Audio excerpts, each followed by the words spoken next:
So how did you go from working as a nurse into the adult industry? You started exploring like new sexual adventures with your husband. Is that right? Yeah. So my husband and I, we've been married for 8 years. Started off as like a monogamous couple, just the two of us. We've always had a really fun sex life. But in the last, I think it was about 4 years ago now, we decided to kind of go down a new path. And that's the hot wife, as they call it, path. Serenity. Serenity. Serenity is not a wife you choose out of a lineup.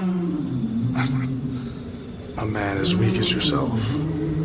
You wouldn't put a dent in her. She'd destroy you, son. What's your offering?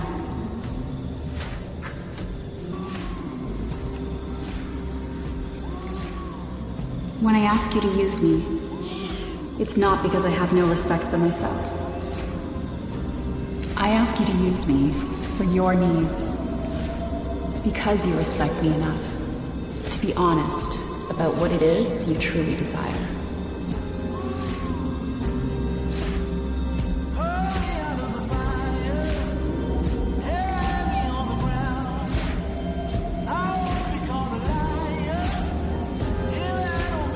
Now give me all you have. For or against? I said yes.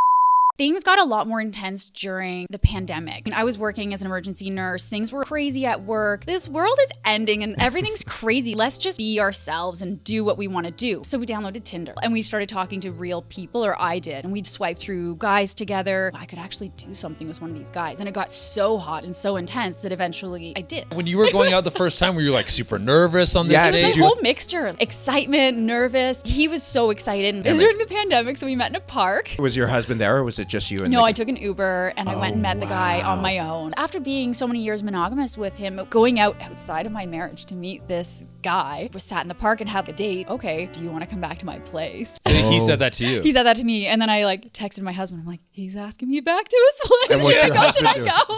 What was your husband He was like, go. Oh, right. You get done hooking up with this guy. Yeah. Your husband's like, I need, because that's part of the wife. He's waiting for you to He's get waiting back. for the reclaim. Yeah. So you're going in Uber and he's like, you're like, I'm on the way home. Yeah. And I'm still nervous. Like everything was out the window. Like we were completely I was there for hours. We had a great, really? It was really good. So and your intense. hubby must be edging. He's waiting. Oh, wow. So you get home and what was that like? I was like, oh my God, is it going to be okay? Is it going to be okay? But then as soon as I see him, he's just like so ready. We had, again, the best. My husband and I, the best. And partners who were sexually indifferent find themselves suddenly so lustfully voracious they don't know where it's coming from. Something about the fear of loss will rekindle desire and make way for an entirely new kind of truth. And for a long time it weighed heavy upon Nietzsche's soul. But Nietzsche had a strong soul. He was able to do something that most people cannot do. He was able to accept Schopenhauer's principles and try to digest them, try to wrestle with them and try to fight them and test the reality without lying about them. Most people, when they come across this stuff, when they come across the truth that they're in the matrix, they are not able to wake up. It is too harsh for them. They want their delusions. They are comfortable in their delusions. They want to be blue-pilled. They don't want you to wake them up and pull them out into the harsh reality of the world. They want to stay asleep. They want to stay plugged in. They don't want to see.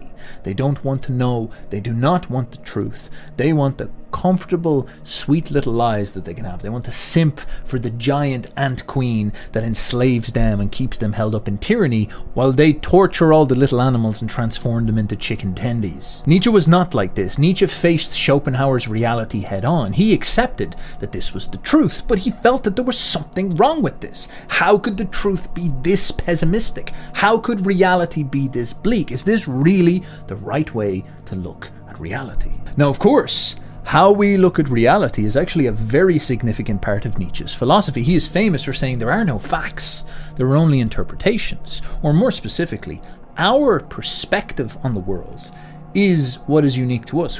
Because we all, in some sense, probably look at the same world, don't we? But we all have dramatically different takes on what the world actually is. We all have our own perspective. Over the years that we've known each other, our, I guess, sort of bedroom role play always kind of came back to these themes that were like hot wife themes. And so we would role play it, and it was something that developed kind of slowly over the years, but we never actually went out and actively participated in involving other people in our relationship for years and years. But it was always like, that was like our fun role play, and that's what would really get us both going. There was a lot of factors that kind of like made us decide, let's just do this.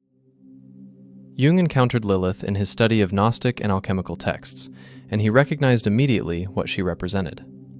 The suppressed feminine, yes, but more than that.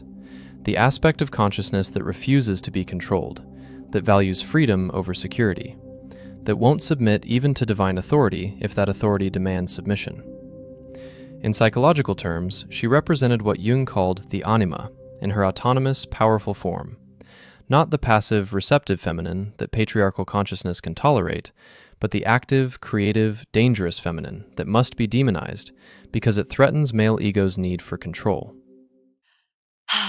There was the pandemic. The pandemic changed a lot of people's dynamics in their relationships. Yeah. It also, people were bored, people are at home, people were experimenting with new things. She's the forbidden feminine, the woman who has her own power, her own sexuality, and the consistent message is that this woman must be feared, avoided, destroyed. But Jung asked, whose perspective is this? Who benefits from making autonomous feminine power into a monster? The answer is obvious. Patriarchal religion, patriarchal society, the entire structure of male dominance that required women to be subordinate, contained, controlled. It was also even just my workplace. Like I needed an outlet, something outside of this crazy, COVID pandemic emergency, all this stress and unknown and fear.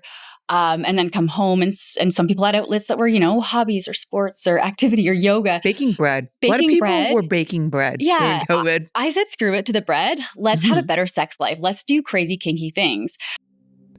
The texts that do mention Lilith, the ones that weren't completely destroyed, describe her dwelling in the wilderness, in desolate places, associated with night and wind and untamed nature. So that was sort of our at-home outlet. I remember specifically, I had some girlfriends who were dating, and they were telling me about how much better dating during the pandemic was, because when you meet somebody online, there's no pressure to meet them in person, and you get to kind of have these conversations in text without getting together, because everybody was scared of being in person with people. And I used that stuck with me, and my husband and I decided, why don't I make like a Tinder account and I can start flirting with guys.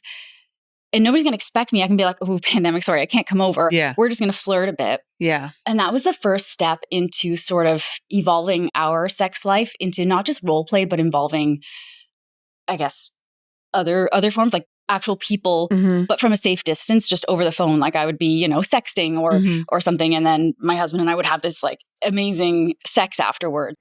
And partners who are sexually indifferent find themselves suddenly so lustfully voracious they don't know where it's coming from. So that was sort of the first step into it. It was a safe way to involve other people without involving other people, And I won't mention which girlfriend it was, but she doesn't realize that she was the one who inspired me to start doing that. And after that, I started, talking to more and more guys. And eventually we were like, this is so exciting. And my husband was like, I am okay if you want to meet up with one of these people that you've been talking to for a bit. And so I did. When I ask you to use me, it's not because I have no respect for myself. I ask you to use me for your needs, because you respect me enough to be honest about what it is you truly desire. Now give me all you have. What if Lilith in the wilderness represents consciousness that is broken free from the demiurge's control, that lives in the spaces beyond his ordered creation, that gives birth to new forms of being that don't fit into authorized categories. And that was like 2020, I think. And after that, we were officially a hot wife couple. And I would go out and see other men and come back home, and my husband and I would just have a great time together afterwards. Wow. Something about the fear of loss will rekindle desire and make way for an entirely new kind of truth. Jung believed that what's repressed doesn't disappear. It goes into the shadow, into the collective unconscious, where it gains autonomous power and eventually erupts back into consciousness. Lilith has been in the shadow of Western civilization for thousands of years, and Jung saw signs of her return in his own time, in the revaluation of sexuality as sacred rather than shameful, in the questioning of religious authority and the search for direct spiritual experience, in the recognition that consciousness requires the integration of masculine and feminine rather than the domination of one by the other. Jung's message about Lilith was ultimately one of integration and wholeness. Something deep within woman knows. And in fact, the great sin of modernity is that we've allowed this Schopenhauerian European Buddhism, this moral nonsense, to brainwash her into thinking that she has to become some moral fanatic or some feminist or whatever it is. And this has destroyed her. It has taken her away from her instincts. It has taken away from her true power, her true majesty, her true virtue, which is what she is. Woman is life. It is kill that life out of her. As I've said in other videos, the world we live in now, the regime we live in now, is at war with life. It denies life. It is a life-denying regime. It gives women a false story about what they are. It is the Schopenhauerian denial of reality. It tells women that they must go against their nature and become something else.